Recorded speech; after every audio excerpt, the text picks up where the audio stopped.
जय जोहार, जय छत्तीसगढ़। संगवारी हो आज हमन घर बना हन पोहार भाजी। तो दिखाता हूँ मैं आप मन ला।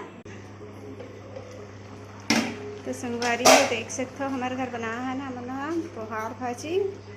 हमारे सासू माँ बना है पोहार भाजी, छत्तीसगढ़ के सबसे महंगा भाजी। पहली बार हमन बना हन इस सीज़न में। आप मन हा कैसे बनात हो ज़रूर बताओ कमेंट करके।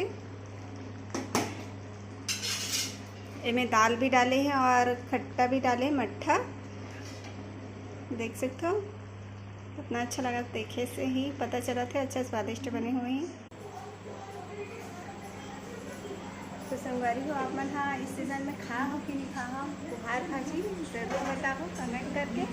हमन हाँ पहली बार खा था इस सीज़न में।